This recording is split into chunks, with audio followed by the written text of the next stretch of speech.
Welcome to Madrid Reviews. This is your host, Christian Madrid, and on today's video, we're going to be talking about Five Nights at Freddy's 2. Let's get to the video now, yo.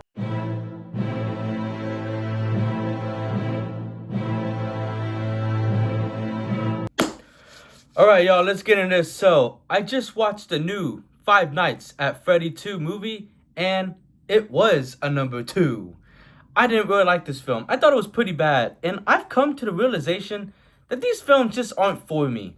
I don't play the Five Nights at Freddy's games, and I'm just watching this movie from a movie standpoint. So if you enjoy the games, you'll probably like this film, but if you don't, I don't think this is gonna buy, new people. I don't think it's gonna reach a new audience that doesn't play the games. Emma Tamil did an okay job directing this film. As it shows, she put a lot of effort into making this film, feel like the games, but should emphasize, more and put more effort into the story and characters, I think. The writing is atrocious in this film, as the story has a lot of plot holes and unresolved themes once you finish it. It tries too hard to set up for future Five Nights at Freddy films instead of just focusing on the overall plot of this film. Lock the fuck in. They make these video game adaptation films to try to reach a new audience that doesn't play the games, but they fail to do so. But I'm sure the game lovers will love this film.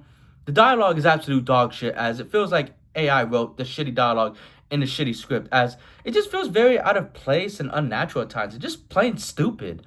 The film was also very boring at times, especially in the first half of the movie, as it was a bore fest. There was good and entertaining moments, but those were very few, and it just felt very predictable and generic by the end.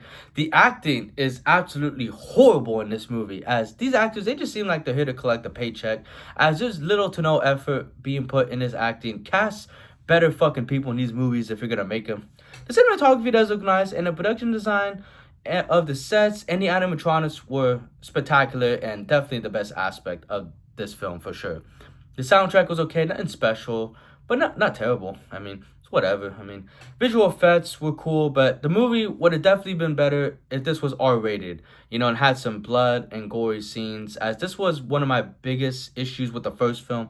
These animatronics, they kill people, they're pretty violent characters. They should make them to the full potential and make these movies R. But I get it. They want money. They want to, impress the kids with this one, because the kids is the main target audience, as this is a gateway horror movie, to watch other, R-rated horror movies like the Saws, the Texas Chainsaws, the Halloweens, the Screams, all that shit. So I guess I get it to some extent, but these movies would be better in quality if they were R and had all the blood and gore. You don't even need to have like a bunch of language or sex scenes. I'm not saying that. Just, the blood and gore aspect would make these movies better. The editing feels slow at times. And then towards the end, it picks up, but it feels rushed. So the editing is just very inconsistent in this film. 1 minute it's slow as shit, and the other it's rushed as shit. It's just very inconsistent. Overall, some people will enjoy this film and some won't. I'm on the side that didn't care for this film, at all. I've seen worse, but also I've seen better. But if you enjoy these films, check it out, I give this film an F, We eating raw meat while watching this movie. Burger King, type shit. Alright, y'all, so that's the end of the video. Don't forget to hit that like button. Comment on whether you have seen this movie or excited to see it. And if you've seen it, let me know your thoughts. Which one do you like better, the first or second? I definitely like the first Five Nights at Freddy's better. What was the first horror movie you remember watching? For me, it was probably Chucky. And if you haven't already, hit that subscribe button and alerts to know when I drop a new review. Appreciate you all for watching. See you on the next one. Have a good morning, afternoon, or night.